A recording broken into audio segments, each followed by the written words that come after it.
കരയണ്ട. കരഞ്ഞാ തോറ്റുന്ന. തോൽക്കാതിരിക്കാൻ വേണ്ടിയില്ല നീ പടക്കപ്പെടണേ. കരച്ചിൽ വന്നാലും ചിരിച്ചു കാണിക്കണേ. ഇനിയും അങ്ങനെയൊക്കെ തന്നെ മതി. കണ്ണു തുടയ്ക്കും. ആരുമില്ലാത്തവർക്ക് ദൈവമുണ്ട്. अरे वाह, ये तो दुनिया का 8वां अजूबा देख रहा हूँ भाई। तू घर आ जा, दुनिया का 9वां अजूबा भी दिखाता हूँ।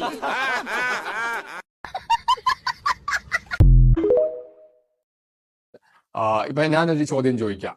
ഇവിടെയുള്ള താഴ്ന്ന ജാതിയാണെന്ന് പറയപ്പെട്ടിരുന്ന ജനതയെ വഴി നടക്കാൻ സമ്മതിക്കാത്തത് മുസ്ലിങ്ങളാണോ? ഇവിടെയുള്ള താഴ്ന്ന ജാതി ആണെന്ന് പറയപ്പെട്ടിരുന്ന ജനതയ്ക്ക് മാറുമറയ്ക്കാൻ സമ്മതിക്കാത്തത് മുസ്ലിങ്ങളാണോ? ചെവിയിൽ ഈ ഉരുക്കി ഒഴിച്ചത് മുസ്ലിങ്ങളാണോ? അവരെ അവന്റെ ഹയ്യാഹു എന്ന് പറയുമ്പോൾ എന്റെ കൺമുമ്പിൽ കാണരുത്, നീ എവിടെയെങ്കിലും ഇപ്പോൾ ഒളിച്ചിരിക്കണമെന്ന് പറഞ്ഞ മുസ്ലിങ്ങളാണോ? ഒരിക്കലും അല്ല. കാരണം ഇവിടെയുള്ള താഴ്ന്ന ഈ ഈഴവന്റെ അടുത്തും പറയന്റെ അടുത്തും പൊലേന്റെ അടുത്തൊക്കെ സകല ക്രൂരതകളും ചെയ്ത്, അല്ലെങ്കിൽ ഈ ഈഴവരെയും പറയരെയും പൊലരെയൊക്കെ ക്രിമികീടമായിട്ട് കണ്ടത് മൊത്തം ഈ സവർണ്ണ ജാതി പെട്ടവന്മാരാണ്. മുസ്ലിങ്ങളെ നിങ്ങളുടെ അടുത്ത് ഒരു മോശമായിട്ടും പെരുമാറിയിട്ടില്ല. പിന്നെ എനിക്ക് വെക്കാനുള്ള ചോദ്യം, എനിക്ക് അങ്ങോട്ട് ചോദിക്കാനുള്ള ചോദ്യം, ഈ ഈഴവനും പറയനും പൊലേനും ഒക്കെ എന്ത് കണ്ടിട്ടാണ് ഈ മുസ്ലിങ്ങളെ വെറുക്കുന്നത്? ഇപ്പൊ എക്സാമ്പിൾ പറഞ്ഞാൽ ഈ സവർണ്ണന്മാരും മുസ്ലിങ്ങളും തമ്മിൽ പ്രശ്നമുണ്ട്. ഈ സവർണ്ണ ജാതി ബ്രാഹ്മണരും മുസ്ലിങ്ങളും തമ്മിൽ പ്രശ്നമുണ്ടെന്ന് പറയുന്നത്. അത് എന്തെന്ന് പറഞ്ഞാൽ ഈ ഒരിക്കലും ഈ മുസ്ലിമിനെ യവന്മാർക്ക് മാറ്റാൻ പറ്റിയിട്ടില്ല. അതായത് ബ്രാഹ്മണസത്തിന് കീഴിൽ അല്ലെങ്കിൽ ആര്യന്മാരാണ് വലുതെന്നും ബാക്കിയുള്ളവരൊക്കെ താഴെ എന്ന് ഈ മുസ്ലിങ്ങളാക്കാൻ സമ്മതിച്ചിട്ട് മുസ്ലിംസ് ഭയങ്കര തീവ്ര വിശ്വാസികളാണ്. അപ്പോൾ അതിന്റെ ഒരു പക മുസ്ലിങ്ങളോട് ഈ ബ്രാഹ്മൺസിനുണ്ട്. അപ്പോൾ തീർച്ചയായിട്ടും ഈ ബ്രാഹ്മൺസും മുസ്ലിങ്ങളും തമ്മിലുള്ള പകയാണ്. അതിൽ ഈ ദ്രാവിഡന്മാർ വന്ന് ഇടപെടുന്ന എന്താണെന്ന് എനിക്ക് മനസ്സിലാവുന്നില്ല. എന്നെ ഞെട്ടിച്ചൊരു കാര്യമാണ്. മുസ്ലിങ്ങളാണ് ശത്രു എന്ന് പറഞ്ഞാൽ ഉടനെ ഈ ഈടവനും പറയനും പോലേനും ഒക്കെ ചാടി ഇറങ്ങിയാണ് മുസ്ലിങ്ങളെ ദ്രോഹിക്കുക. എടോ, മുസ്ലിങ്ങളാണോ നിങ്ങളെ വഴിയടക്കാൻ സമ്മതിക്കാത്തത്? മുസ്ലിങ്ങളാണോ നിങ്ങളെ പട്ടിയെ പോലെയും ക്രിമികീടത്തെ പോലെ കണ്ടത്? മുസ്ലിങ്ങളാണോ നിങ്ങളെ അണ്ണാക്കിൽ അല്ലെങ്കിൽ ചെവിയിൽ ഈ ഉരുക്കി പിടിച്ചത്? നിങ്ങളടുത്ത് ചെയ്ത ക്രൂരത മൊത്തം ബ്രാഹ്മണനാണ്. എന്നിട്ട് ഇതേ താഴ്ന്ന ജാതിയാണെന്ന് പറയപ്പെട്ട ജനത മുസ്ലിമിനെ വെറുക്കുന്നു. അതിലൊരു മീനിങ്ങും ഇല്ലാന്ന് നമ്മൾ അറിയണം.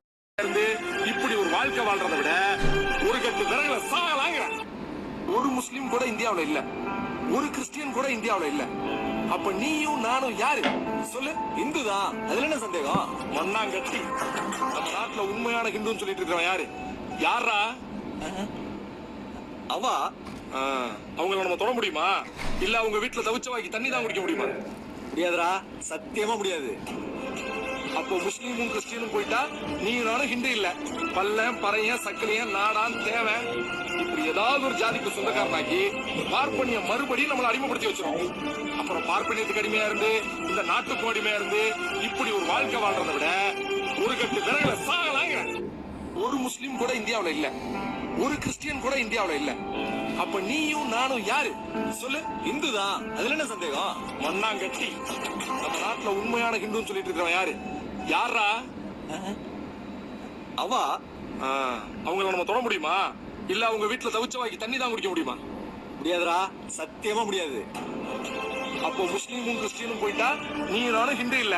பல்லன் பறையன் சக்கலையன் நாடான் தேவன் இப்படி ஏதாவது ஒரு ஜாதிக்கு சொந்தக்காரனாக்கி பார்ப்பனிய மறுபடியும் நம்மளை அடிமைப்படுத்தி வச்சிரும். அப்புறம் பார்ப்பனியத்துக்கு அடிமையா இருந்து இந்த நாட்டுக்கும் அடிமையா இருந்து இப்படி ஒரு வாழ்க்கை வாழ்றதை விட ஒரு கட்டு விறகுல சாகலாங்க. ஒரு முஸ்லீம் கூட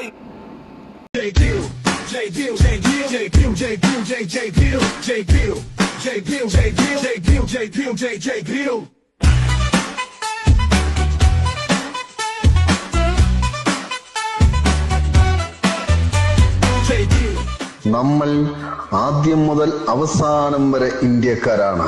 ഭരണഘടനയുടെ മേന്മയെപ്പറ്റി ഞാൻ അധികമായി സംസാരിക്കുന്നില്ല. എത്ര മികച്ച ഭരണഘടനയായാലും അത് ചലിപ്പിക്കുന്നവർ മോശമാണെങ്കിൽ അത് മോശപ്പെട്ട ഒന്നായി തീരും. നിങ്ങൾ ഏതു ദിശയിലേക്ക് തിരിഞ്ഞാലും നിങ്ങളുടെ വഴിമുടക്കുന്ന നികൃഷ്ട ജന്തുവായി ജാതി ഉണ്ടാകും.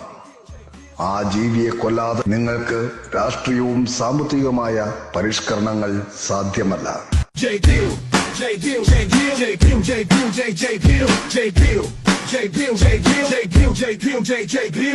മതം മനുഷ്യനു വേണ്ടിയാണ്, മനുഷ്യൻ മതത്തിനു വേണ്ടിയല്ല. സ്വാതന്ത്ര്യവും സമത്വവും സാഹോദര്യവും പഠിപ്പിക്കുന്ന മതമാണ് എനിക്കിഷ്ടം.